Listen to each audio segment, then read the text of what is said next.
I'm calling all my dogs. Show up, show out, show off at the Backwoods Classic. It's the Arkansas Backwoods Classic. It's the sunrise at 4:45 over 100-acre pine bar hole, and its booger jaws will shine. A bulldogging is a habit, a gem on the Little Red, the Arkansas Backwoods Classic.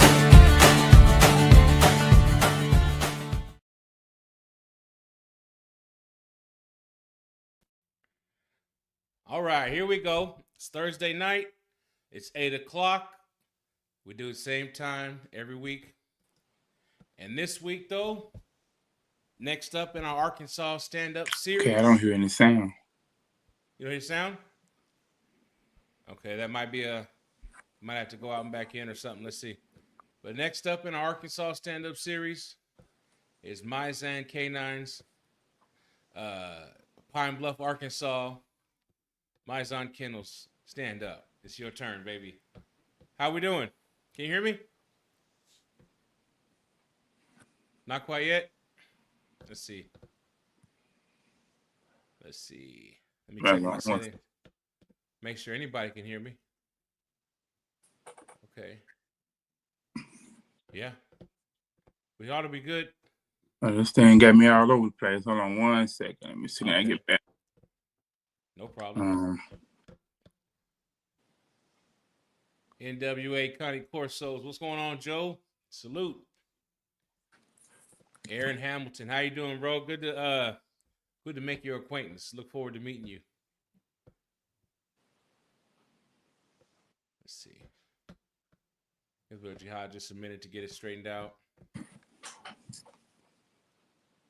What's up, Buzz? How you doing? Look forward to seeing you at the show, too. It's going to be a good time.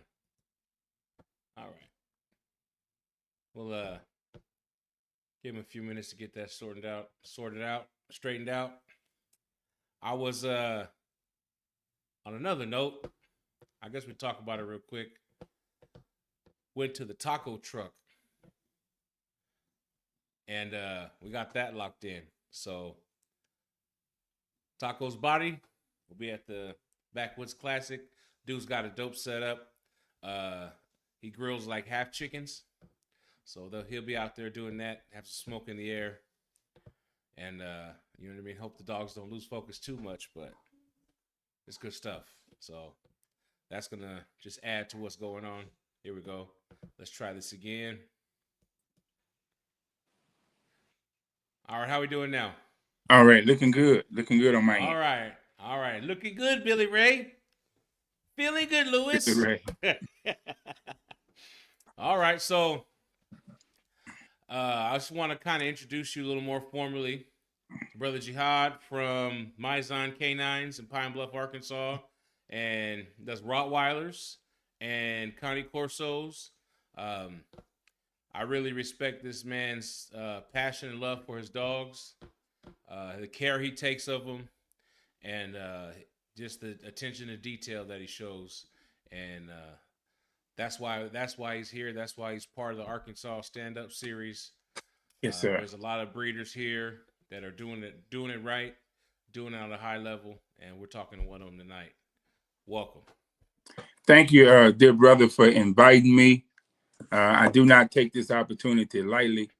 I realize that those who do podcasts do a lot of behind-the-scenes work that is very important to build both their platform and their brand. So I want to say that I'm honored to be here on the show with you tonight, and honored to be able to share with the listening audience.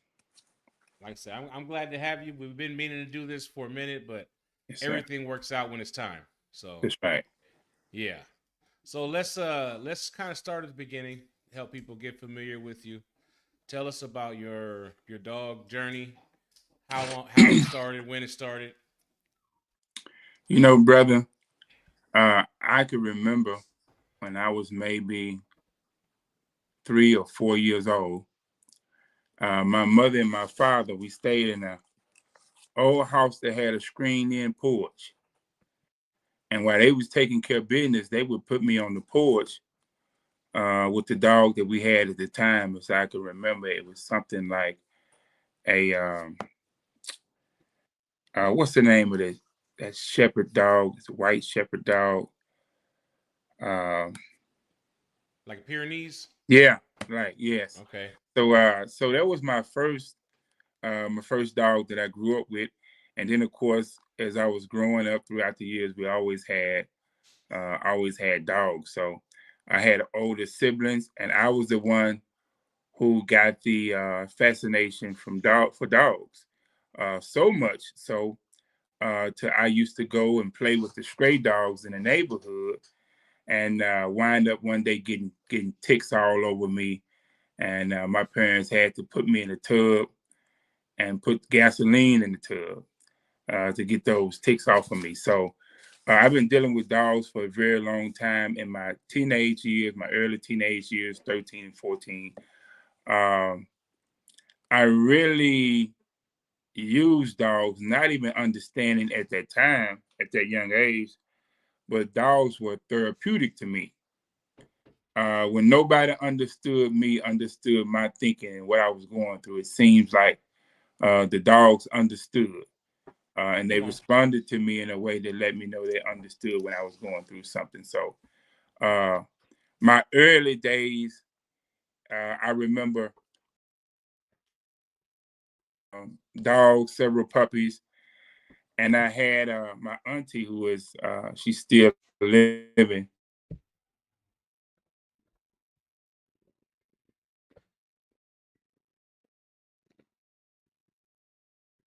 It's a scrap to take home and to be able to feed these dogs. So that's my early days of dealing with dogs, and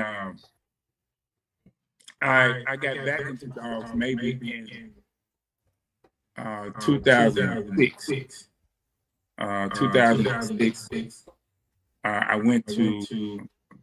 I was staying with my sister, moving with her, and they had a dog, and the dog was tied up under the house some type of way, rope around his neck, and rope was around his neck and be cutting into his neck. And I ended up crawling under the trailer that she stayed at the time and rescuing the dog. So from there, that's how I get my start. Uh, purebred dogs, I never had really good understanding of the importance of purebred dogs until maybe 2000 and maybe 2008 Okay. when I got my first Roddy. Of course, it was not a breed standard dog. Roddy that had long hair coat. A long hair coat is considered as a defect. But of course, at that time, I didn't know that. So I had Roddy I was real proud of, and ended up getting a border collie and a bunch of more dogs. And when I fell in love with the body, I actually was walking these dogs daily. I had a large family. Of course, my wife, my biological children, my stepchildren. And as I walked through these Roddies to the park, about 10 blocks from my home, people would stop their vehicles in the middle of the street and hold up traffic when we was walking those dogs. And they always asked when I was going to have a litter. So that's how I got started with being a breeder. Now at that time, I didn't know anything about pedigrees. I didn't know anything about health testing. I didn't know anything about uh, the working ability of the dog. I didn't know a lot about the dog that I had now. I was basically taking two purebred dogs, putting them together, and producing puppies. Hang on one second. They're saying that it got an echo pretty bad. Is it better? Yeah, it's still echoing. I'm gonna cut this phone. Hopefully it's not this phone.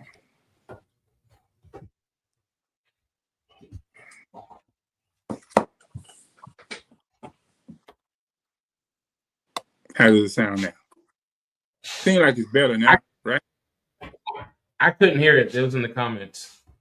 If that's Okay, better, better somebody now? give a thumbs up or something. We got it? Good. They say good. Okay. Okay, I'm not able to see the comments. Is this something I need to do? Let's see here.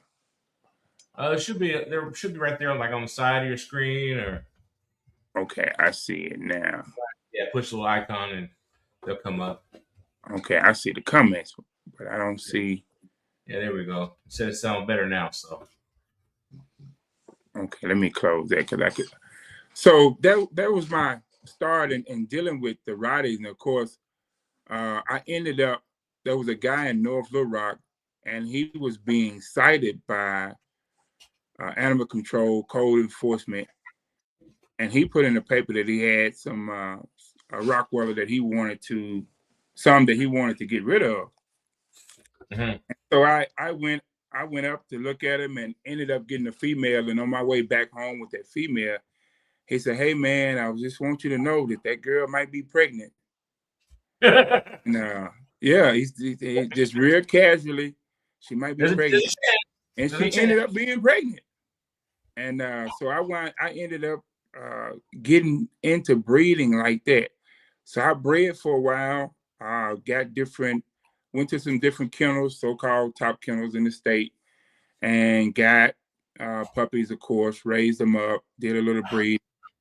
And these people that I was getting these puppies from had been breeding for 15, 20 years.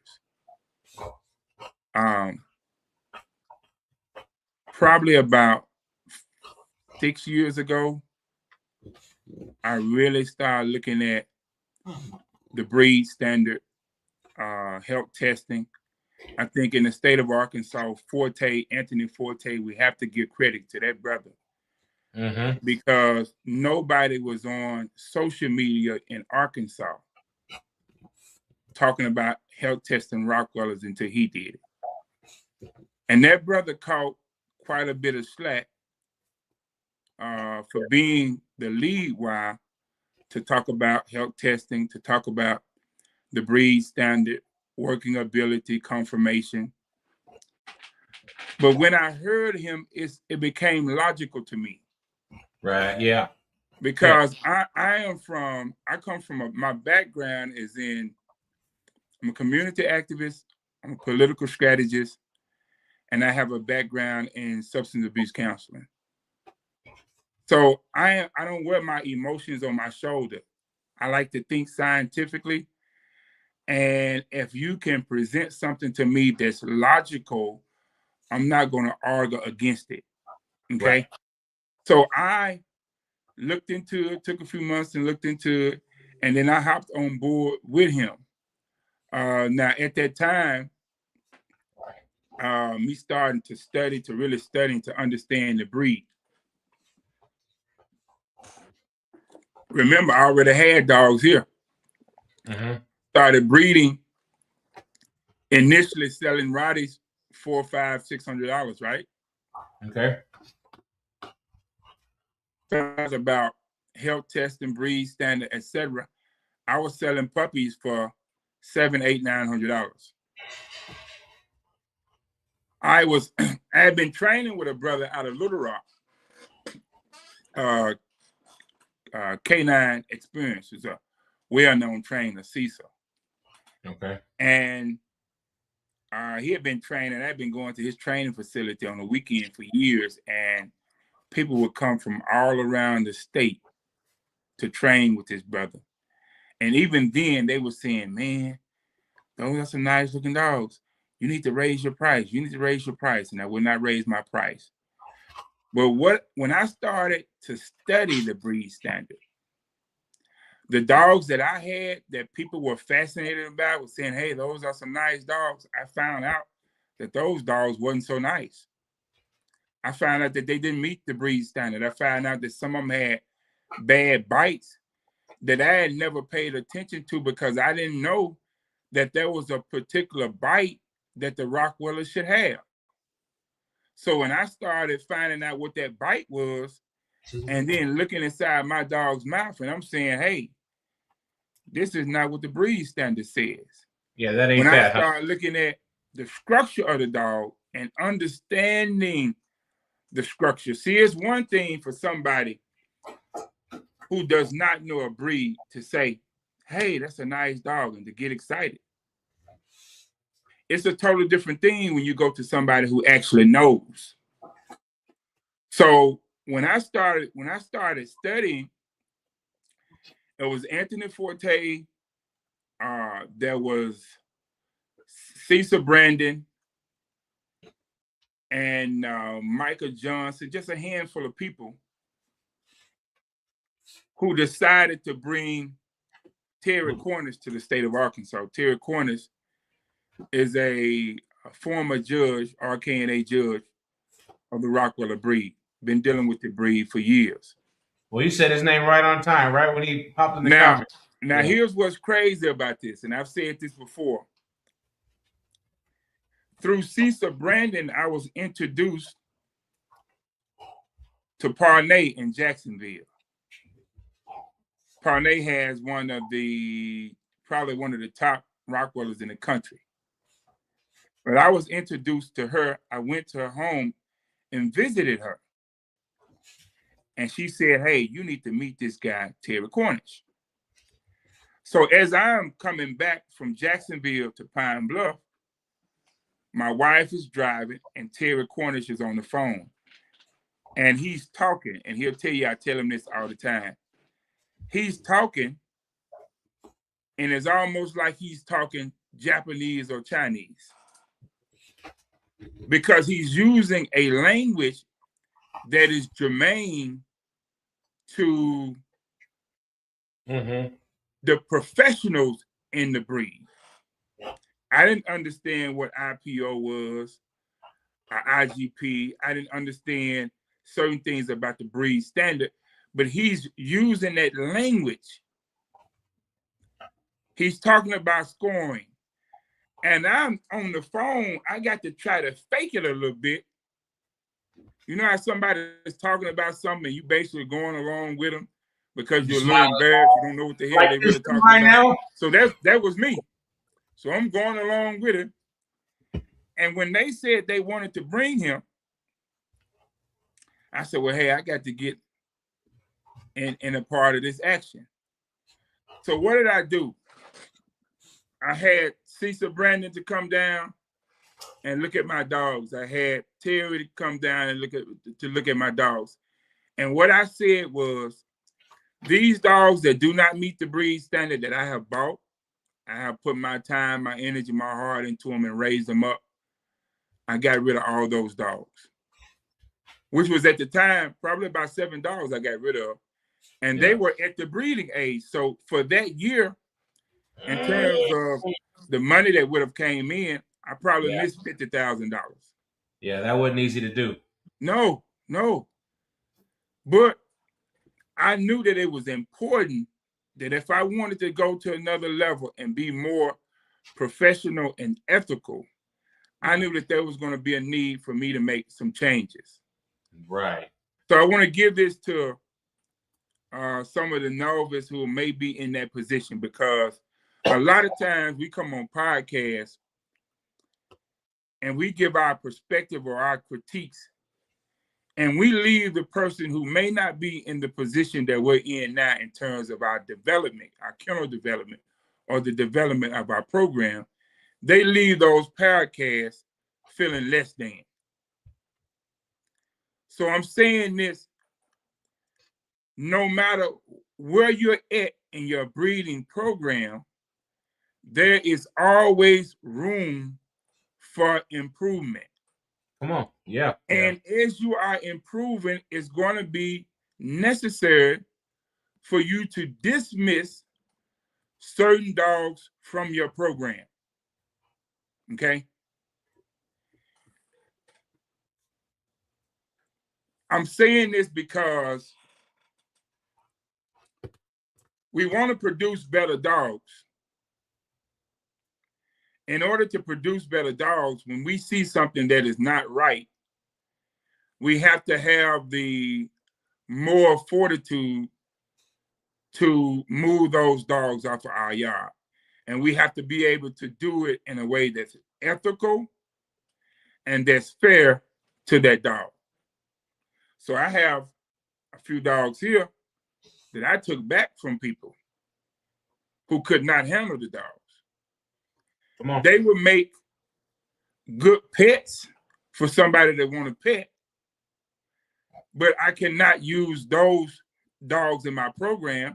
So they're here, they're getting exercise, they get food, water, shelter, medicine, they're getting all of that until I find the right home to put them in. You understand what I'm saying? Mm-hmm. So this is part of what breeders go through when they're trying to do things the right way. Yep. You understand what I'm saying? So to those who are out, you're out, you got a dog that may not be what you, as you're studying, you find out that the dog is not what you want it to be. Right. And you're not kennel blind.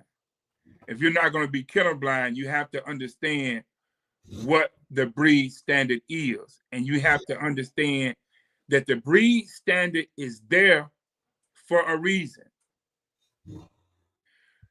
I'm going to give you an example of what I mean. We say that the Rottweiler is a very unique dog. You cannot compare it to any other dog. I hate when people try to compare it to the Corso because it's not a Corso. No. The breed standards say that the Rottweiler is a medium to large stalwart breed. Why is the medium to large versus small and extra large important? There are three elements or three breed characteristics that the Rottweiler must possess in order to be a Rottweiler. The breed standard says the Rottweiler possesses what? Strength, agility, and endurance. It is very difficult to get those three things into one dog. Yes. Ooh-wee. You understand what I'm saying? Say it again. If the dog is underweight, if the dog is small, it is strength outside the breed standard. It does not have the strength that it would have if it was of its appropriate size, which is medium to large, not small, not extra large. If the Rottweiler is too big, if it is beyond large, if it is extra large in its size, careful. Then the dog loses its agility and its endurance. If you come on my property and my dog get after you, he should have the ability not just to run you off of the property, but I should see him running you all the way down the street. If that dog is too big, it does not have the ability to do that. Yeah, stop at the fence You understand what I'm saying? So that dog, that the breed standard is there for a reason. And the structure is there for a reason. See, I'm not like other breeders. I don't believe in manipulating the structure of the dog. You understand what I'm saying? Yeah. People say genetics cannot be manipulated, but the structure of the dog can absolutely be manipulated. You understand what I'm saying? So you get people that's doing what to the Rottie? They cutting the tails to fix the tail, because the tail is what? It's a structure issue. You got 7 structure issues on the dog. You got the head, you got the ears, you got the neck, you got the front end assembly, you got the top line or the back, then you got the tail, and then you got the rear end assembly, right? It's seven areas. All right. All of these 7 areas are the 7 areas that we are supposed to look at first when it comes down to confirmation. I don't care what. Those are the 7 areas that I looked at first. Okay. Those are your foundation areas. When you're talking about eye color, pigmentation, you talk about a lot of other stuff, it's basically cosmetics, which means the original purpose for which the dog was bred is most of the time it does not have an effect on that. The structure has the biggest effect. So we deal with structure first. But the structure can be manipulated. If my ears are not right, naturally right on my dog, I can tape my ears. But there's a problem with taping ears. You know that, right? Yeah, because they don't pass the taped ear. They pass the original ear. So when a person is looking at those 7 structural parts to see whether they want to breed with your dog and you done tape them ears, they thinking them ears was naturally right. So they puppy ears going to come out like this. Yeah. Yeah, because in bulldogs too, we have rose ears that rose over, and that's the preferred ear. But that one that flops over the front, it's acceptable. But I mean, you could easily just, you know what I mean? And now you got rose ears, but he's not gonna throw. The dog's not gonna throw that. So you're lying to people. So, but before we get too far, because our channel is mainly bulldog people, and you threw out some terms that they probably not gonna know. IPO, IGP, can you talk about that a little bit? I haven't participated in either, but what I can tell you is with the Rottweiler breed, the ADRK adopted some of the same methods for testing dogs that were used for the German Shepherd. So when these people are doing these trials and they're doing tracking, they're doing obedience, they're doing personal protection work as a sport, they're getting scores on that. The original reason why that was developed was to test dogs to see, should this dog be bred? Can this dog be used for tracking, personal protection, etc.? So that's why that stuff was originally used. And that's why when people look at pedigrees for working dogs, they want to see those working titles, because in most cases, if you have a pedigree that is full of working titles, those puppies are going to come out with working ability, because you have 14, at least 14 dogs, and the majority of those 14 dogs in the pedigree have working titles, which means they have proven themselves. And that's why we breed by what? We breed by pedigree. We want to know that there are working titles in there. We want to know that there's these dogs have been health tested, because the more dogs that are health tested in my pedigree, the greater chance I have of producing puppies that are not going to have health issues. So we look at, so in the pedigree, we look at that in the pedigree, and then when we look at the siblings, which is whoever's in the pedigree, we're looking at how were their brothers and sisters. We look at that also. So I give you an example. I have Hitman out here. Hitman came to the United States with 2 titles. I wanted to title him myself in the United States and start taking him to shows. So he has all the points he needs, with the exception of 1 point. That's the dog that bald knob, right? Hitman? Yes. So that dog, most of his siblings are titled. Okay. You understand what I'm saying? Yeah. There's no reason why. And he does have a title. He has a standard evaluation, which is a title in and of itself. But we look at that because that's going to give us some idea of what to expect out of the puppies. It's going to give us some idea of what to expect in terms of what he can be bred to. So all of that data is important. And with every breed, I don't care what the breed is, it is absolutely important that we who are breeders, that we collect data. The data is important. I'll give you an example. Sometimes in the Rottweiler world, because we have a relationship with each other, we will announce this dog is going to be bred to that dog. And there may be somebody in the community that has more knowledge of that pedigree than you. And they can tell you, no, you might want to stay away from that because so and so and so and so and so is in that pedigree, and they're going to be in the wrong spot. It's going to cause this problem or that problem. And that's why networking is important. It's absolutely important. I want to say this also. A lot of times, certain bloodlines get a bad name. They get a bad name in part not because the bloodline itself is bad, but because people don't know how to use them. Yeah. I'm going to say that again. Some of these bloodlines, people do not know how to use. And I'll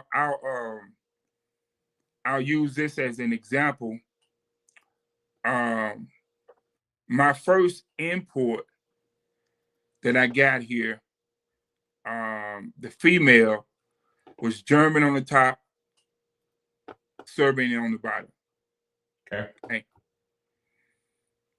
She was bred to a male in Serbia, and she was sent to me.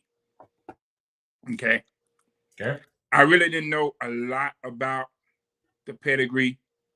Remember, I'm a fresh student to the breed standard and researching all of this stuff. So when I got the litter was a scattered litter.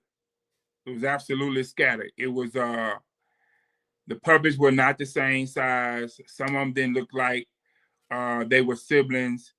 It was a scattered litter all the way around. So as I started learning more and more about pedigree and bloodline, I was reaching out to the guy who bought the male that this female was bred to. He bought this dog. He got this dog into the United States. After he got the dog into the United States, he bred the dog to a few different females, right? Yeah. And then he went online and he said, I shouldn't have bought this male. I'm producing better with the males I already had. What he did not understand was he was taking that male and he was breeding that male to the wrong females, expecting a good outcome. It wasn't him. And I think sometimes as breeders, we unconsciously mislead people when we say, hey, I'm going to wait and I'm going to see what this male throws. And we're not being mindful that you're taking that male to a particular female, and it might not necessarily be the right female to breed him to. You understand what I'm saying? So we have to be careful with our breedings because sometimes we could blame a male for something that he's absolutely innocent of, like taking a male who has help tests and you breed them to a female that don't have the hips and elbows, and then those puppies are coming out and they're not passing the test. That's not on the male. He passed his. Maybe even his parents passed his. But look at your female you bred it to. So sometimes we give our males or our females a bad name by not breeding it to dogs that are compatible. Yeah. And even when you come down to and I have to say this because once again, I don't want anybody to think bad of themselves for mistakes that they have made or mistakes they currently in right now. If you go to some of the so-called big breeders, professional breeders in the country, they would breed to any female. to get that stud feet. Some of the same ones that's online beating the hell out of people, they will breed to a shitty female because they need that stud money. Mm. So I'm saying this to the new people. Understand what the breed standard is. Understand what the health tests are, what needs to be done, what are considered the dreaded diseases in your breed, and slowly start health testing your dogs. If you get a little money, you done sold a puppy, take some of that money and invest it in health testing. And if your dogs come out to be faulty, dismiss those dogs from your program. Take that some of that money that you got and go buy better dogs that are health tested. Why am I saying this? And why am I saying this unapologetically the way that I'm saying it? Because all of these big breeders that criticize the little person at the bottom, this is how they started out. They didn't have a lot of money to get the right stuff. Just being honest with you. Yeah. And it's hypocritical for any of us who started the these mistakes to come onto podcasts and blast these people who, in many cases, they don't know. Right. They don't have the resources. They're trying to get the resources, and it's hypocritical for us to do it. And you see it. I'm watching these arguments, these feuds between the professional people where they're putting each other on blast for cutting corners. Because when these business deals go bad, these people are putting each other out there. Those secrets that they have, that they know about each other. Mm-hmm. And what is it saying? It's saying that, look, all these people that you think is doing the right thing, they're not. Yeah. They're not. So I'm saying we should all be trying to help each other. You cannot embarrass these people because of what they're not doing and think that just because you embarrass them, they're going to quit breeding. They are your competition, period. Like it or not. And some of them are not going nowhere. If you really love the breed, help them become better. Come on there. There you go. There you go. Become better. Yeah. Yep. If you are running in your lane and you're being fair, because basically what this boils down to, and I'm gonna be real with y'all, what it boils down to is dollars and cents. It's a competitive market. All of these people got into breeding during COVID. Folks started going back to work. They decided, I'm going back to work. I can't deal with no dog. These people are breeding now. So the market with all of these breeds are saturated. Look at the Frenchie. The Frenchie went from a number 8 dog on the AKC list to now Frenchie has knocked the Labrador Retriever out the box. It's at the top of the list. The AKC saying they registered more Frenchies than anything. That's crazy. Why? Because people were able to sell Frenchies for $8,000, $9,000, right? So everybody hopped in the Frenchie game. Mm-hmm. You couldn't stop them. And when they hopped in the French game, they did just like they do when they hop in the Rottweiler, when they hop in the Corso, when they hop in any other breed, in Bully, whatever it is. Most of them didn't care about. They was trying to get their money. It's a shame how many dogs I looked at the vet that people paid $5,000, $6,000, $7,000 for, and the dogs weren't right. There are dogs that were produced at that price that wouldn't have been produced at the old price. Right. Right. So I worked at the vet, and I ended up, one of the things I did when I started, as I was studying the breed standard, I was also experiencing veterinarians around the country, in Arkansas and around the country, taking advantage of my clients.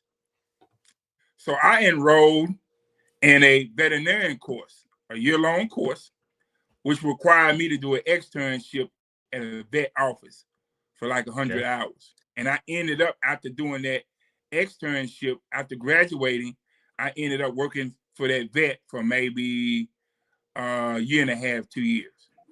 Okay. So I got a chance to see and be the having to be the person that talk to the client when the client is putting the puppy down or putting the dog down for whatever reason. Yeah. Having to take that dog, put that dog in the bag, be there when that dog takes the last breath, put that dog in the bag. I went through all of that. I got a chance to see the nasty side, even when it comes down to the cremation. People think they getting ashes from their dog. They paying all this money, but you getting ashes from your dog, and you get ashes of several other dogs, and you don't know it. So I saw the crazy side of the dog industry working in the vet. Because I'm listening to my clients, and my clients is telling me, well, I took the dog to this vet, and they checked the dog for this, and they checked the dog for that, and they checked the dog for that. And I'm saying, why did they check that dog for all that? Only thing they had to do was check for this. Yeah, because the customer don't So know. what the vets was doing was they was checking for all this expensive stuff, and they was running the bill up. Yep. So now when my clients call me and they say, hey man, I got this issue, like I was gonna breed Chris Battle's dog, and he had some discharge, and he called me. He said, "Hey man," he said, "this girl got discharged, da da da da da," and I said, "Send me a picture of it." He sent me the picture of it. I see, when you go to the vet, tell them to test the dog for this. Don't let them test the dog for nothing else. That's a urinary tract infection. And based on my study, veterinary school, my work in the field, now I'm able to help my clients so that these vets can't take advantage of them. I said, when I tell him that, he go in, they test the dog for exactly what I said. He called me back, man, you right. I said, what medicine did they give you? So on, so on, so on, so. What weight shield? Okay, they gave you the right thing. So now, because I invested that little $6,000 to take that year course, I'm able to help my clients. Come on. Yep. See what I'm saying? These vets can't take advantage of my client. And then I realized that the veterinarian field is a practice. It is a practice. Every vet is good at something. And you got to know who to send your dog to for what. And my dog got a bone issue. I'm not gonna send my dog over here to my mentor because she don't specialize in that. See what I'm saying? Yeah. And my dog got allergies. I know who to send my dog if dealing with an allergy problem. I know who to send my dog to. So one of the problems is we're sending our dogs to the wrong people, and the vets are giving bad information. They are veterinarians. They are not behavior specialists. They are not dog trainers, and they are not nutritionists. They're not. Now, they may try to get in that lane and act like they that to get some more money and trick you like they know what they're talking about, but they don't, bro. They don't.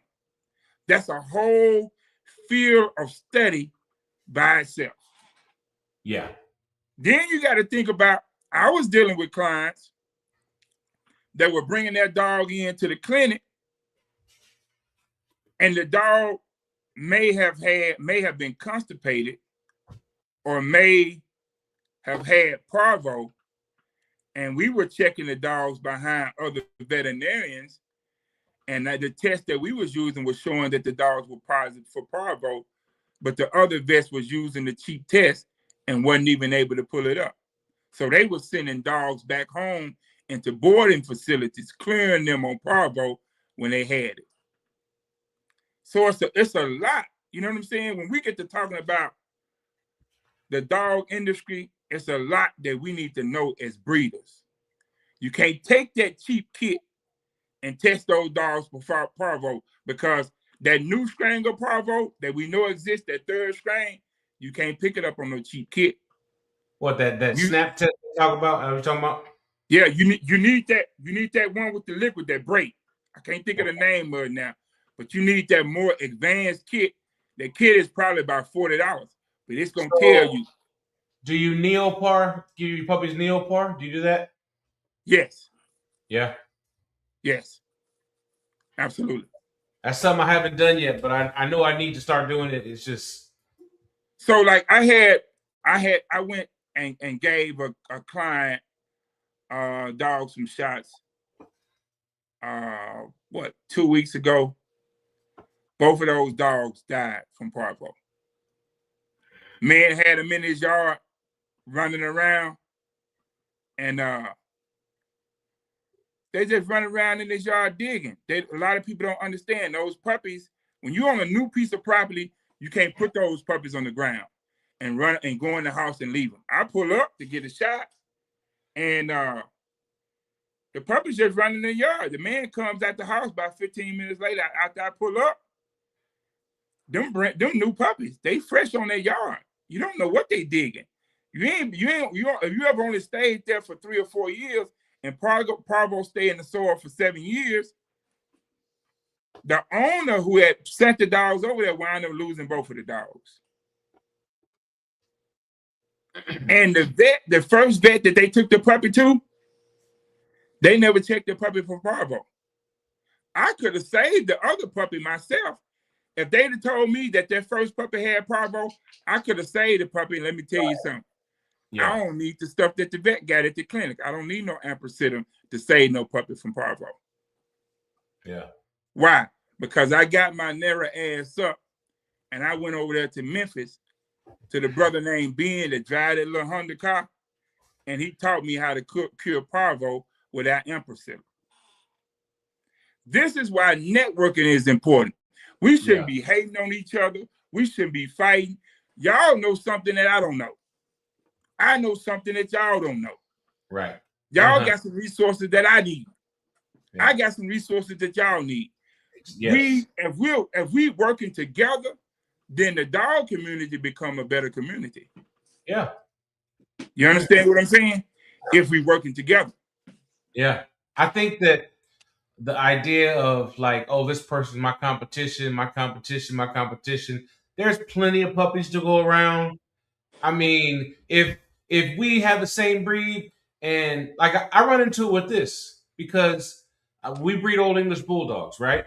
Mm-hmm. Everybody in so many people in our community watch this podcast every week, but they don't share it. They don't share it to their page. Why? When you scared to expose your customer to somebody else and they check that and don't buy a puppy? Right. There's plenty of puppies. Fact of the matter is, putting eyes on something is not bad. Right.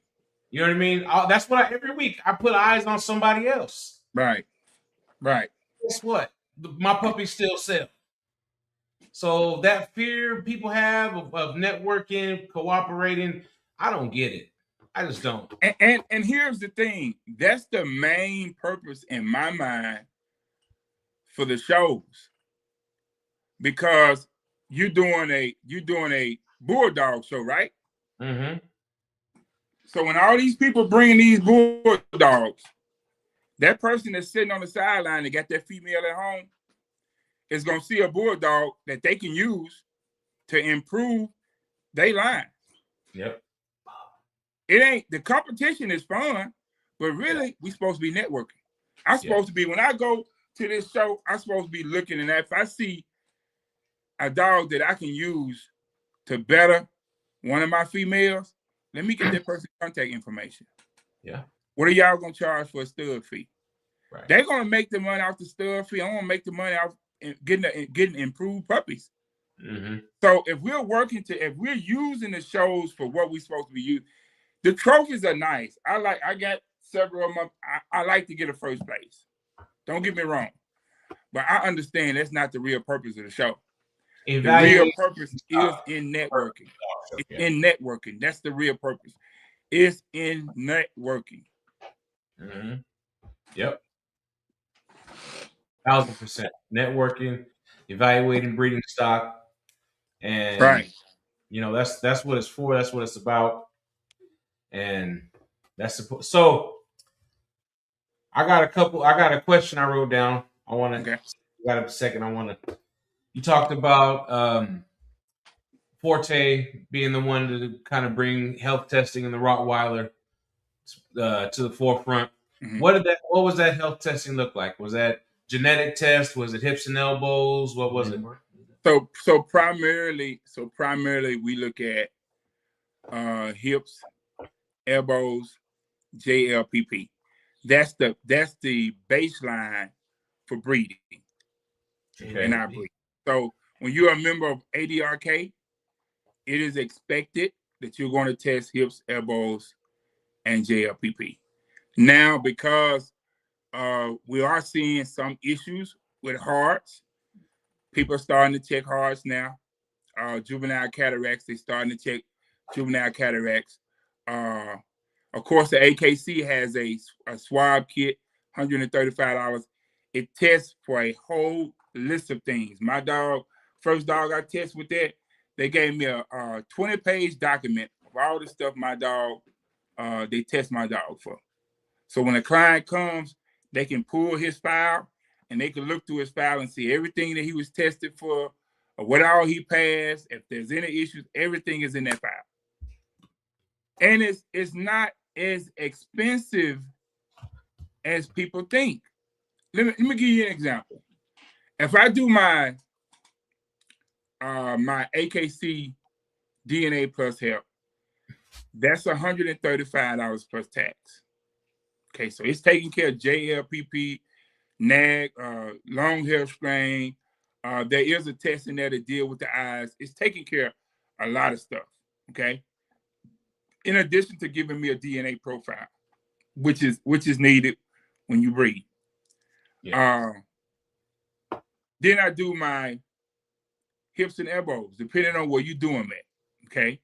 In Pine Bluff, I could get the vet to run the x-rays, sign off on the paperwork and all of that, you know, a couple $100.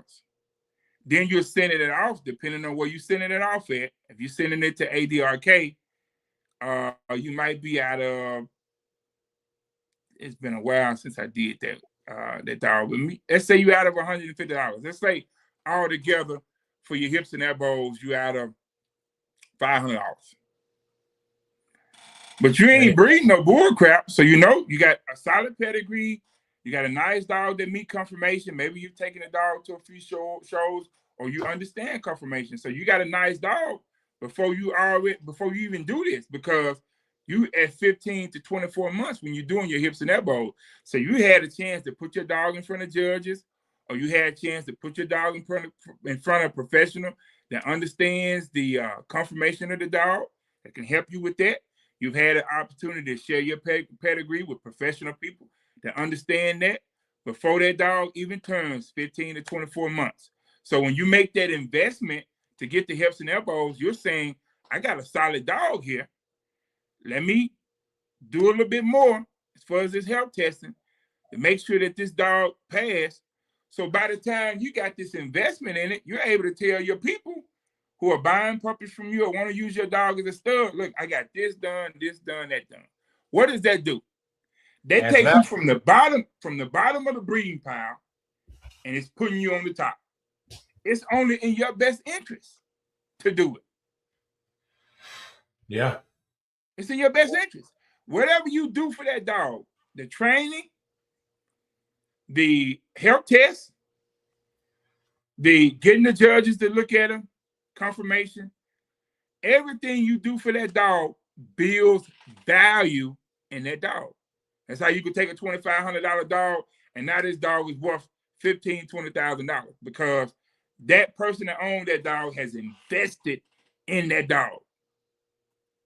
Am I making sense?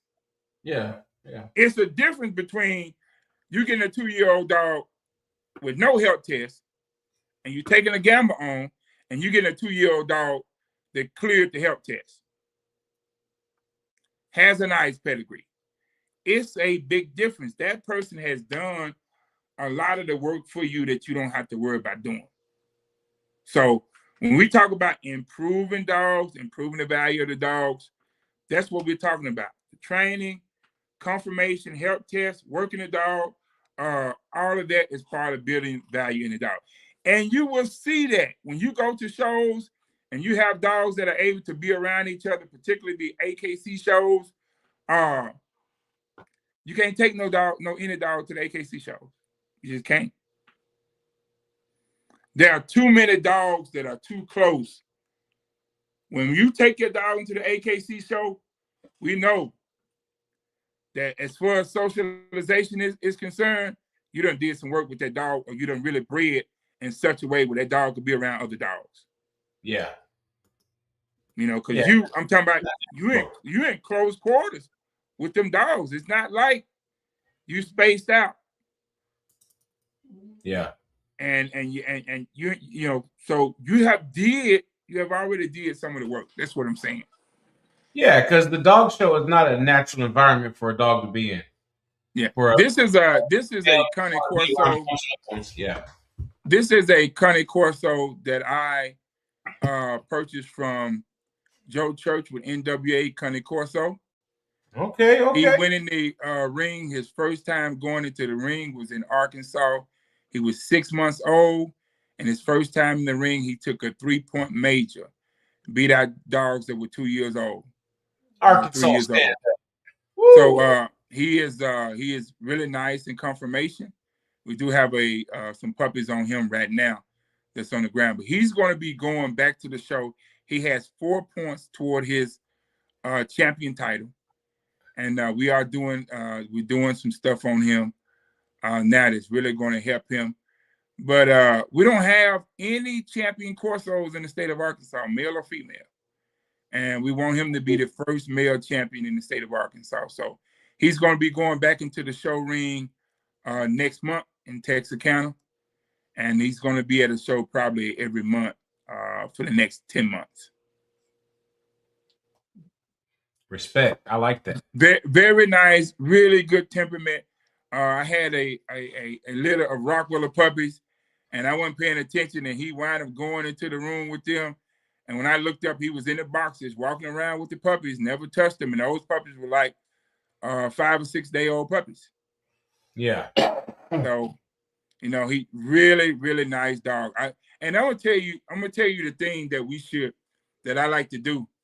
I could take him into Lowe's, into Walmart, into Tractor Supply, Pet Sense, into all of these stores. Took him to the parade with UAPB homecoming parade. And why do I do that? Because I want people to know that if you go to the right breeder and you get a Cane Corso or Rottweiler, you can absolutely trust these dogs around your children. 1,000%. Not any dog, not from any breeder. Right. But if the dog is bred right, we're sending these dogs to family homes. We're sending them to family homes. I don't care what nobody tell you. 90% of these dogs are going to family homes.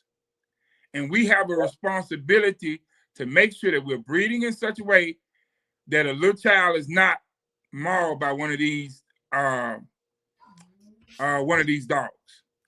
Yeah. Saline County came out today.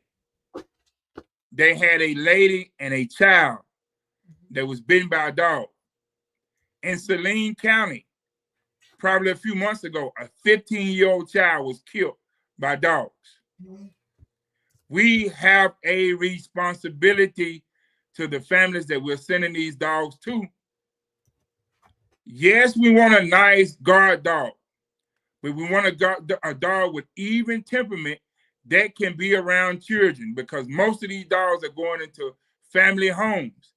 And nobody wants to get the phone call that the dog that they produce ate up a child. Yeah. I don't care what you all, listening to all these people, that's fine. But understand what your clientele is, what your client base is. We said that the Rottweiler and the Cane Corso should have discernment. Yeah. It should know when it sees a threat. If that dog is a threat to a child, for me, it would be immediately dismissed from my program. I don't go for it. Yeah. Temperament's A1 because I'm not that person that want to impress you that I'm producing killers over here and send a dog in that's going to hurt a child or an innocent person. That's not what this is about. And there's too many of us thinking like that. And I'll give an example. There's a guy in Arkansas now who is doing time in prison. I won't call his name because I'm gonna say some things and I don't need to call his name. Okay. But this man bragged about sending his dog after people who had wandered on his property, and a person ended up dead, and he ended up going to prison for it. You know the first thing that the authorities did? They went back into his archives. Yep. And they got some video of him doing bite work. And they said he was training the dogs to bite. That was one of the main things they used against him in court. Yep. To send his ass to the penitentiary. So I'm saying we have to be careful. Yeah. There's another guy, I won't call his name. Me and him got into it several years ago, maybe 4 or 5 years ago.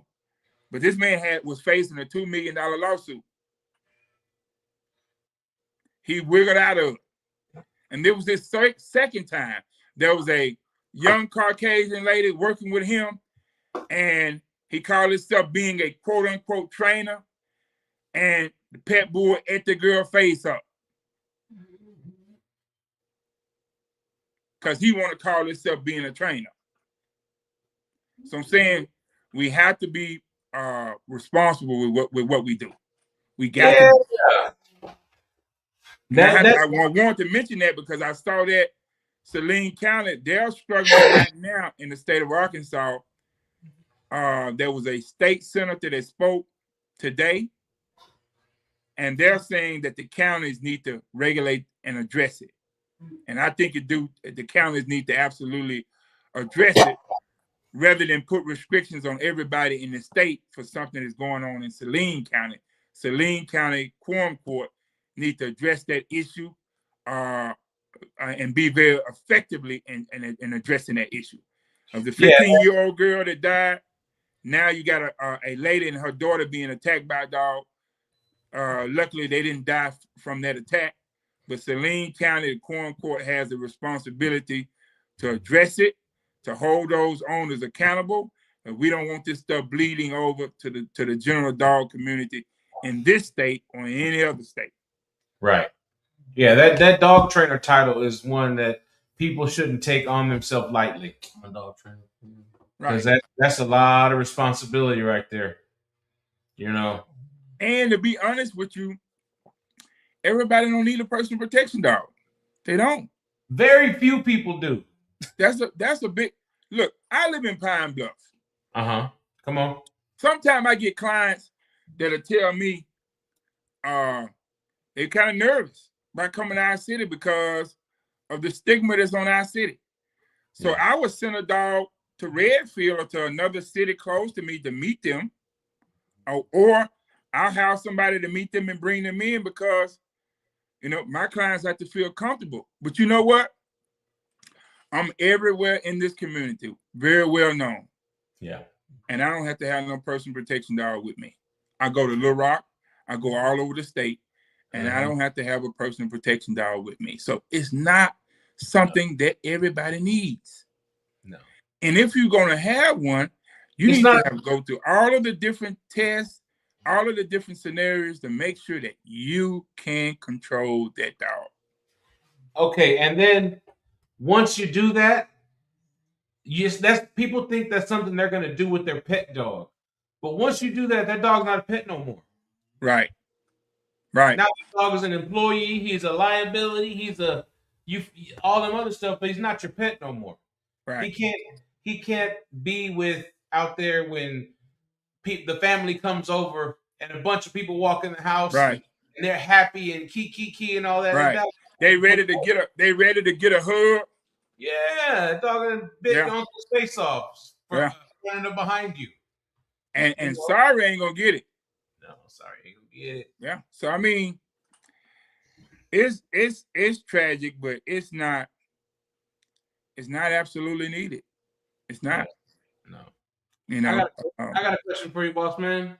Yes, sir. About the Rottweilers. Mm-hmm. So I'm fairly new to dogs. I don't know too much. I know a little bit. So I got a question.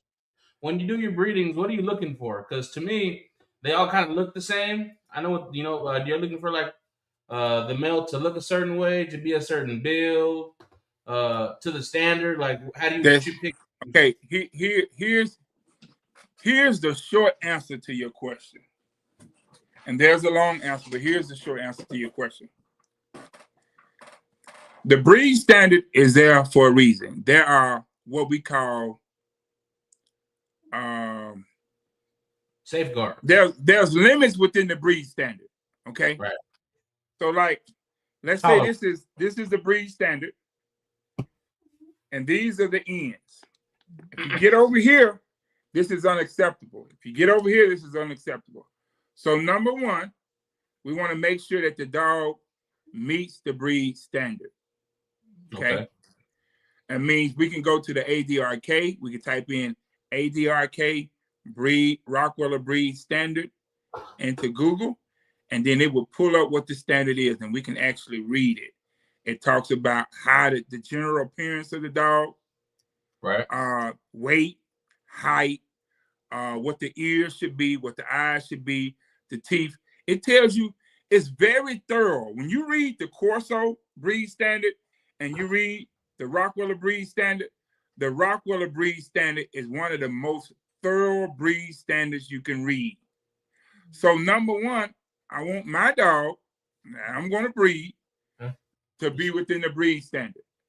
If it's not within the breed standard, there's no need of me going any further. Okay? No need of me going any further. This dog is not within the breed standard. Now, there are certain things in the breed standard that can be maybe outside if you're going to use another dog to fix it. Okay, and say I really, really love this dog, but maybe this dog could have more forechest. Okay, or maybe a straighter front. Then now I'm going to breed this dog with a dog. Not only that dog has a straighter front, but you have what is called depth and breadth of a pedigree, right? So I'm looking at the pedigree. I need to know something about these dogs in the pedigree, right? Right. Because this dog that's in front of me may be perfect. But what if these other dogs in the pedigree not right? What if the siblings wasn't right? You're not just breeding to that dog, you're breeding to everything that's in that pedigree. The whole gene pool. Yeah, so the more you know about that pedigree, the more of an informed decision you can make. Yeah. This is why it's dangerous. When you see people that, they got a litter of puppies, and here's what they do. They may have 7 puppies, right? And they're going to pick the best 2 puppies in there, and those are the 2 puppies they're going to advertise. You don't see that whole litter. In the client's mind, they think that all the puppies, automatically think all the puppies look like the puppies they're holding up. And that's not true.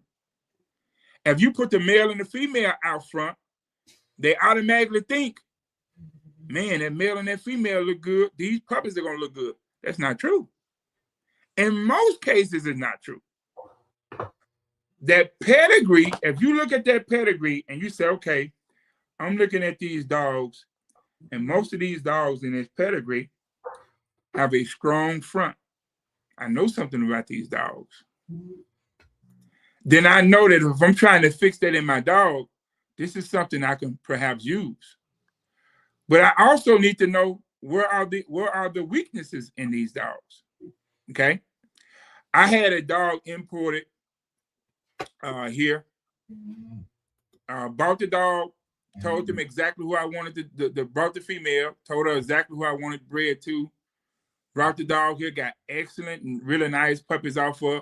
One of the puppies I got out the dog was going to shows everywhere he was kicking ass. But I know the daddy to that dog, the granddaddy to that dog, has a tendency to throw eyes that are kind of rounder than they're supposed to be. Remember, the Rottweiler has a almond-shaped dark eye. Almond deals with the shape. Dark deals with the color. So it has an almond-shaped dark eye. I know that from that male, he is known for throwing round eyes. So now if I want to breed one of his offspring to a female, I want to make sure that that dog and that on that side is not known for throwing round eyes, because if I breed him to a dog that's come from a line that's known for throwing, it's gonna make it worse. So that's why it takes time to do research. What do you know about the dogs in the pedigree? They have 7 structural parts. What do you know about those dogs? And when most of us, this is where we make the problem at the challenges for us in the United States. When most of us look at their pedigree, we only know 2 or 3 dogs in the pedigree. If we honest, we don't know those dogs like we should. And when you get a pedigree and you send in a pedigree to somebody, say, hey man, check out this pedigree. And they telling you, oh man, this is really nice. Ask them how many dogs they really know in the pedigree. They don't know that many. It's 1 or 2 dogs. So when people send me a pedigree, I don't want you sending me your pedigree telling me, hey man, what do you think about this pedigree? Because now you're putting on me, you're telling me, do my work for me, do my work, my research. So now I gotta take hours, days to research your stuff. I don't get any benefit from that, from working for you free like that. I think it's a bad starter. I think it's a bad starter for people to tell people, hey man, this is a nice pedigree, and you really don't know the dogs. You know, 1 or 2 dogs in that pedigree, if you're honest. But we want to impress people like we know all of this stuff, and we misleading people. We're not encouraging them to do the work. We're absolutely misleading them, and people are producing garbage, and we need to stop it. What's the long answer? You know, breeding better dogs is challenging. You got to do the research. You're right. You're right. That kennel that really coordinates with Oliver Newbrand a lot. I'm not gonna call the kennel name because I don't want to mess the name up. But they just used some semen that was 27 years old. Why did they go back and use the semen 27 years from 27 years ago? Pedigree. Let's be honest.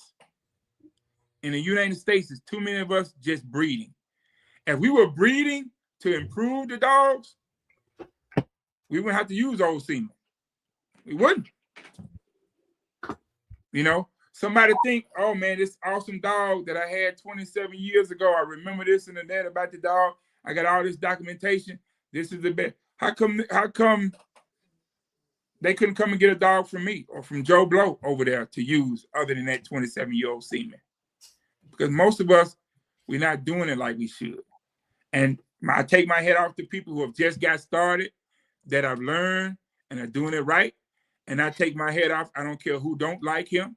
I take my head off to Anthony Forte, because in the state of Arkansas, Anthony Forte is the lead man when it comes to the Rottweiler. I don't care who don't like it. Respect. He is the lead man. He was the first one to start pushing people online to do health testing of the Rottie. He was the first one to highlight and show people how to import dogs from across seas and help them make them connections. He was the first one to start to build a club, to invite people to his house to do the training. He was the first one to host a club show. I don't give a damn who don't like him. You can't take it from him. He is a forerunner in Arkansas, and nobody, I don't give a damn who don't like him, can take that from him. He is doing the hard work. I saw this man rent a van. The van probably would only go 50 miles per hour. And this man went 10 hours driving that fucking van full of dogs and got to a show and absolutely kicked ass at the show. So y'all can't take that from that man. I'm not going to let y'all do it. Woo. I like it. He's doing the work. Respect him. Terry Cornish said facts. Yeah, the man doing the work. You got to respect the person that's doing the work. Anytime you going out there, you training the dogs up, it takes time to do that. Mm-hmm. Roseanne Bentley out of Nashville, Tennessee, Aaron Hamilton out of Marktree, Arkansas. Yep. They are posting video of them prepping their puppy for the show, and they're doing that every day. Yep. Aaron Now, the Hamilton. person that's sitting on the sideline that's lazy as hell, that don't want to get off their ass, why the hell are you mad at them? Because they're able to go in the ring and win. They doing the work. And that's what I see in the Rottweiler community, in the Corso community, in the dog world. I see a lot of hate directed to people that's doing the hard work. Yeah. It's not easy to host a show, to get all these people to come together, to get people to have confidence, to put their money in your hand and know that you're going to be fair with them, and to invite all these folks, these judges. And that shit ain't easy, man. Yeah. People is going in their pocket, spending thousands of dollars to make it happen.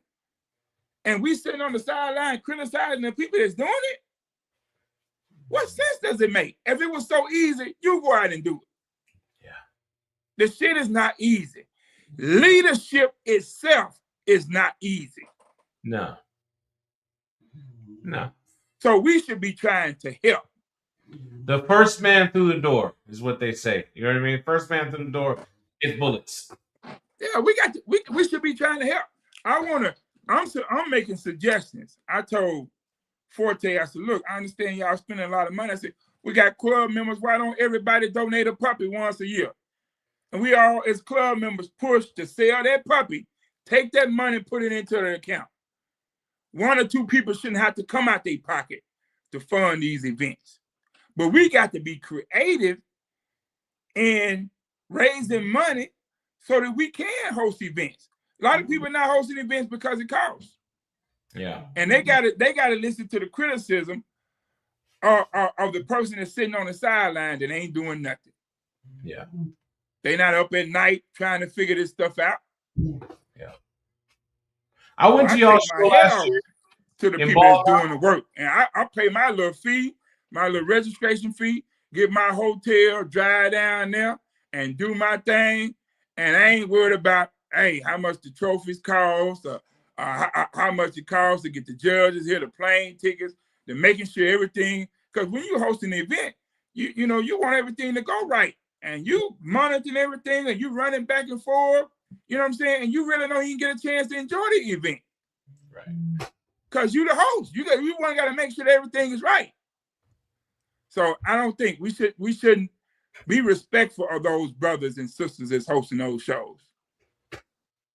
And know that they take that garbage to them people that go for garbage. They don't never bring it to me. Come on. Ooh, say that. There's a lot of time when we talk about that gossip that's going on, it's going on because somebody is able to take trash to the trash can, right? Why does this person feel comfortable going to you talking about this person? Yeah, because you were trash. Let's work together. If we have stepped on each other's toes, let's reconcile our differences. Come on. And let's help each other make the dog world better. Well, it ain't gonna cost us nothing to build, to get along and be kind with each other and work with each other. Yeah. You know, don't be willing to throw the baby out with the bathwater when a mistake is made. I sat up and I saw a judge having a conversation one time, and that judge said he felt bad. He said, man, maybe I should have gave that dog the first place. He made a bad call. He's a human being. What human being you know don't make a bad call sometimes? So we got to give each other grace. Yeah. That's how we become better. More grace. Yeah. Yeah. Yeah. You got a question? No, I'm good. Do your young audience have any questions? We don't win an hour, brother. Yeah. But I want to say that I you know, and I get a lot of calls from people around the country because they think I'm an expert. I went on one podcast, somebody put expert Rottweiler, man. I'm not an expert. I'm a student. I'm a student. I'm studying and I'm listening to others. Yeah. I'm a student. I'm going to share what I think I know. Yeah. And if I say something wrong, you can always call me and say, or inbox me and say, hey, well, I think you was wrong about that. Because I have been wrong before. Mm-hmm. If you go to some of those old lectures on my YouTube page, some of the things I said then, I won't repeat. You want to know why? We are all growing.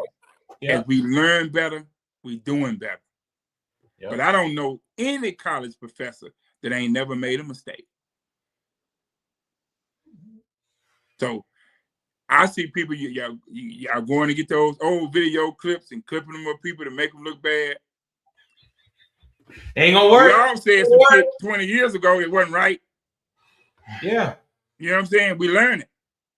Yeah. These same people used to believe in the Tooth Fairy and the Easter Bunny. Right. Some of them still believe in the Tooth Fairy and the Easter Bunny. We got to help those people a little bit. Well, I believe in big. But we can't help them if we beating the hell out of them. See, sometimes we just beat the hell out of people, man. I don't know whether it make us feel good or what. But no, we shouldn't be beating the hell out of people. That's not how you help people. That's not how you help the breed. How you gonna help the breed by beating the hell out of the people that got the breed? Running people off. Yeah. Trying to. Yeah. Yeah. But yeah. And to those who have been involved in controversy, who may be out of the showing, come back. You got different, a lot of times something happened to you and you leave and you don't realize that was 10, 15, 20 years ago. You got different people in leadership now. Yeah. People that moved on past that. You still stuck. Come on back. And those who made mistakes, you still breathing, you got a chance to redeem yourself. Yeah. Some of y'all have forgotten more than us who are new. No, because I just been showing for what, about 4 years? I ain't been showing for no long time. I get in the ring every once in a while, but a lot of time I pass my dog off to Forte. Somebody give him a few dollars, man, go in there and run the dog, man. Yeah. We working together. Yeah. That other stuff, it don't matter. We working together. When I go to the AKC shows, where I see professional people that's from different parts of the country, they know each other, they got a good relationship, they work together. If I got somebody finna show my dog and they got a bunch of clients in the conflict, the schedule's conflicting, they'll say, hey man, and they're like, if I ain't over here, can I send so-and-so in? I said, yeah, I ain't got no problem with that. And then sometimes I get in the ring and show my own dog. It's about having fun, man. Don't put yourself in no box. You ain't gotta put yourself in no box. There's that brother there, Nate. Hell, I just met that man that day.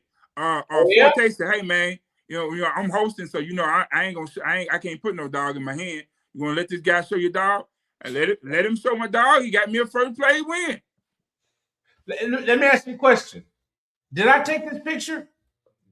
You probably did, bro. You probably did. That probably right now. Yeah. But yeah, I enjoyed it. And y'all see my daughter, who is 6 years old, she expected to be at the show every year. I told her, I said, baby, we're gonna have we going to the show. She said, we going this weekend. I said, no, baby, so we got about 2 months. She excited. Bring your children out. When we go in Arkansas, Tony and his wife, they usually set up something for the children to play, a bouncy house or something. Man, y'all bring y'all children. Yeah. Like I said, it was a good time. It was a real good time. It was an eye opener for me. I love dogs, but I have my apprehensions about dog shows. You know what I mean? The subjectivity of it. Right. And I like the way you guys do at the Seeger shows. It's as objective as something can be. That judge is supposed to justify why he placing them people where he placing them. That's why I like. They don't even do that in AKC. You don't know if you get a first place. You don't always know why you got a first place. If you don't get anything, you don't know why. They don't talk to you about that. Over the loudspeaker, everybody knows. Yeah. There's no need to go up to the judge and try and talk afterward because right, it's all out there, and I love everybody know. I love it. I wish that was spread You know what I mean? And you catch the judge on his lunch break, and it's something you need to know, you talk to the judge. You know, and find out. So take advantage of them opportunities. And I want to say this to those who are hosting the dinners, the judge dinners. Let's talk about the breed and the breed standard at these judge dinners. That other stuff don't matter. It don't matter. It's an educational opportunity, and those who pay their money to sit at that table with a plate, with a dinner plate, they want an educational experience. The other stuff does not matter. They need to be in a position to ask those judges questions and hear the answers from those judges. We don't want to hear from the show host and all that. We want to hear questions from the people who are there and answers from the judges.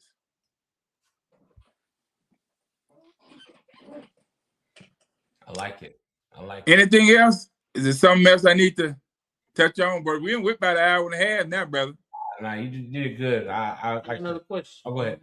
Is the black and tan the only acceptable color? Absolutely. The breed, the Rottweiler, is a black dog with rich defined tan markings. So the breed standard says that it's rich. That means it sticks out.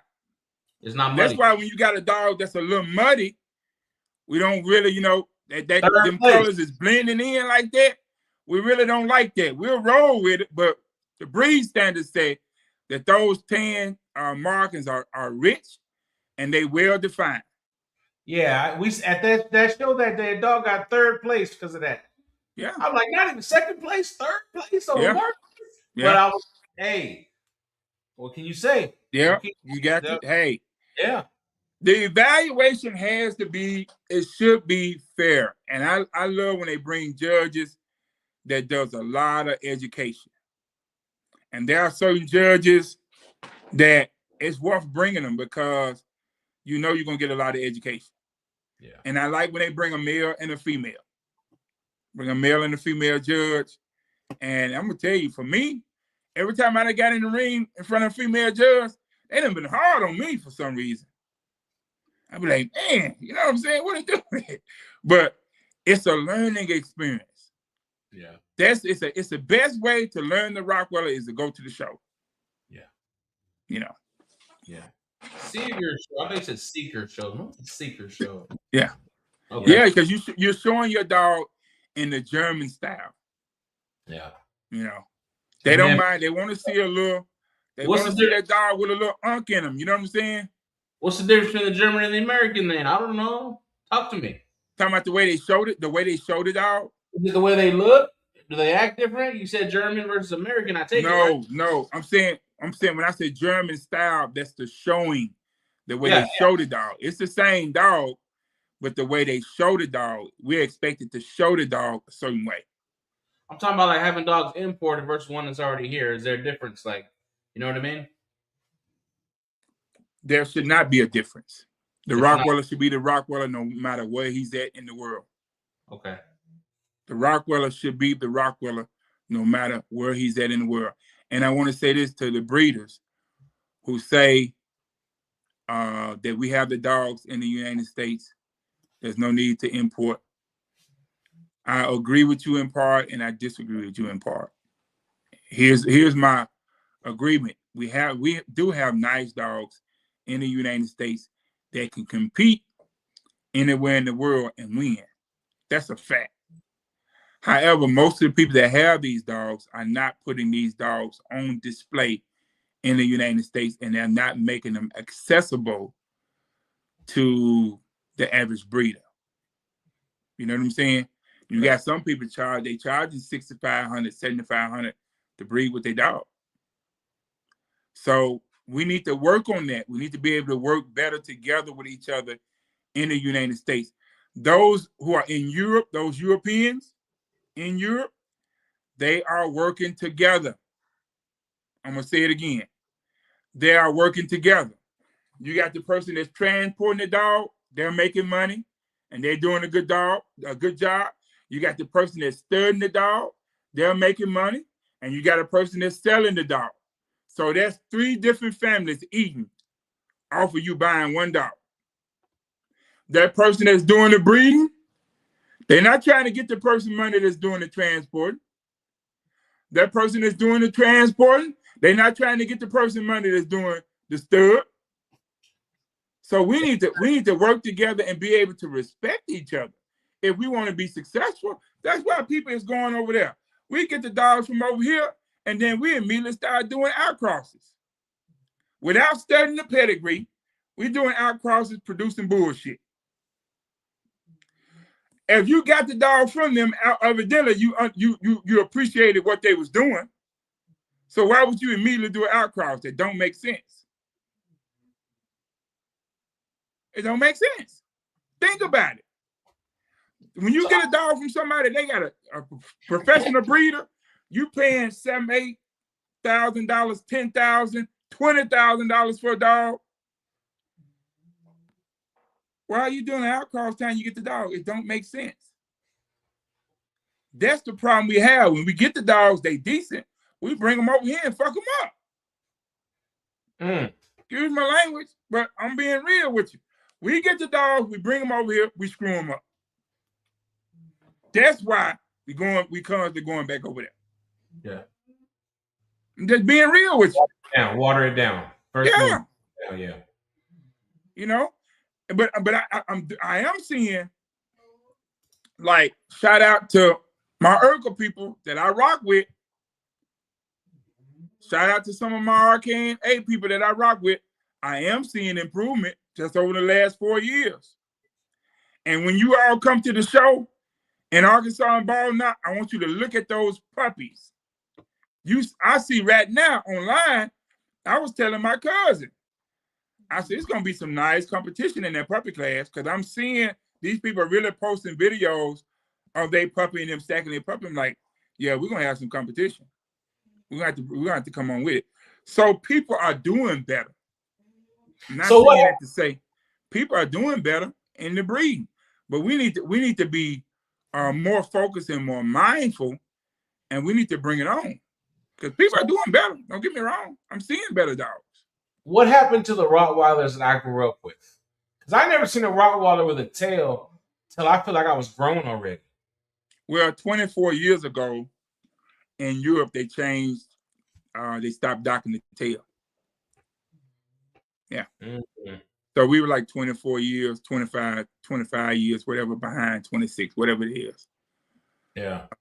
But I remember people circulating petitions in the United States to get the dog accepted by the ARC for the AKC ring with the tail. That's not something that just happened out of the blue. There were powerful people that pushed the petition and make that happen. And I told people when I saw the petition, and I saw some of the names on the petition, I said, look, this finna be the thing. So what did I do? I stopped docking the tails on my dogs. Because I like to get ahead of something. If I see a train coming down the road, ain't nowhere in the hell I'm going to stand on the damn track, and I see this damn train coming. Okay, so if all things were equal and you could have it your way without any consequence or anything like that, what would you prefer? The tail intact. Yeah. Because look at the average Rottweiler in the United States. If you look at the tail ain't even docked right. Man, there's some people got some Rottweilers with tails this long, bro. That's true. With my bulldogs, I do them myself. They're not even the vets. When you go to certain vets, they don't know how to dock them tails. Yeah, they won't cut it. They won't cut it short. They're not cutting them right. So if they're not going to even cut them right in the first place, why even cut them? It's not necessary. Yeah. And then a lot of people, they don't understand that the tail was docked for one reason and one reason only with the riding. One reason. So it didn't knock the beers off the table, right? In Germany. No, it had nothing to do with that. Nothing to do with that. What was it? You know why they docked the tail? No. The Rottweiler is also known as what? The butcher's dog. Right? Mm-hmm. So the people that butchered that had the meat, they pulled that meat in a cart. And the tail got in the way of the cart. So they cut the tail off. That's the only reason why the Rottweiler tail was docked. So if you're not pulling the cart, why are you docking the tail? Just think about it. All right. That's the only reason why the tail was docked. The only reason. Remember, everything that's done with these dogs was done for a reason. Yeah. They didn't. And we have to go back and research the reason why it was done. There's another breed that was fighting what? Baboons. Baboon would go around and grab the tail and break the tail.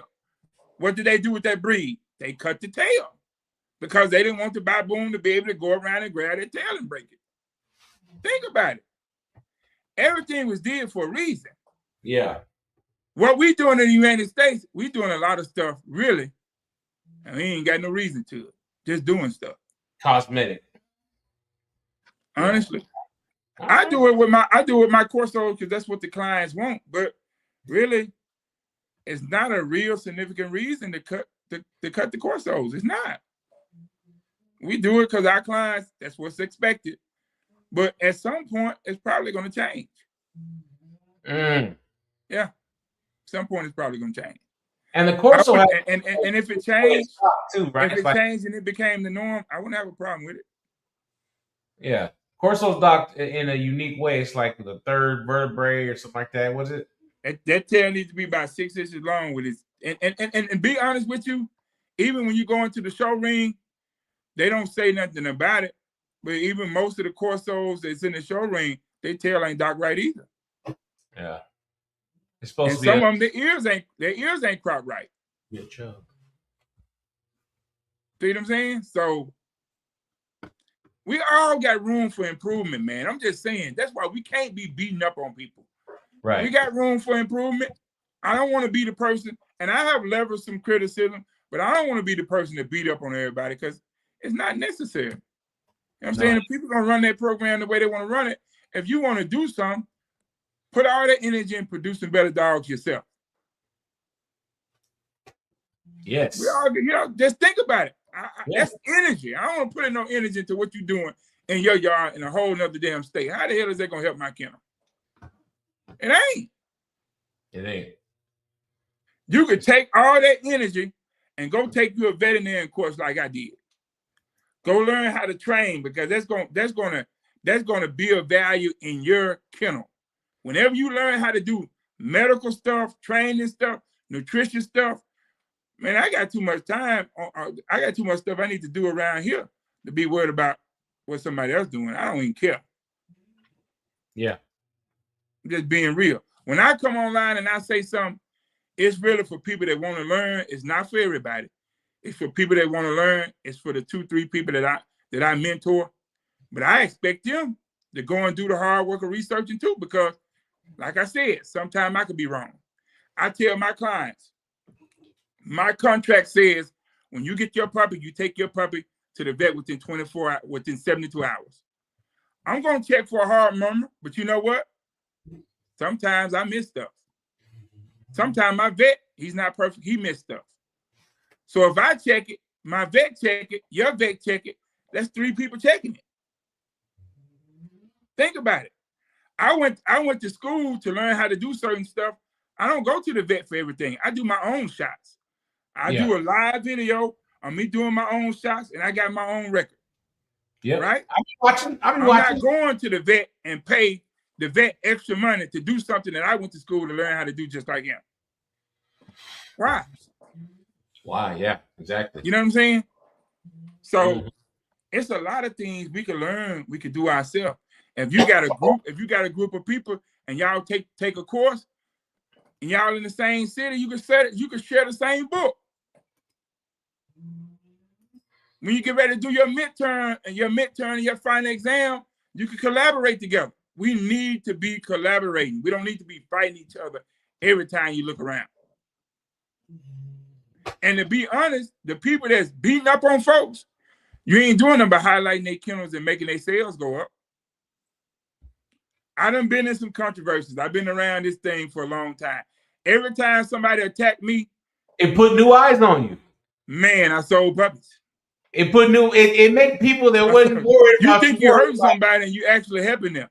Yeah. Because the people that really don't have the education, they're gonna buy by their eye. And if they don't have the education, they don't know what the dog's supposed to look like. Yeah. Mm-hmm. They don't know.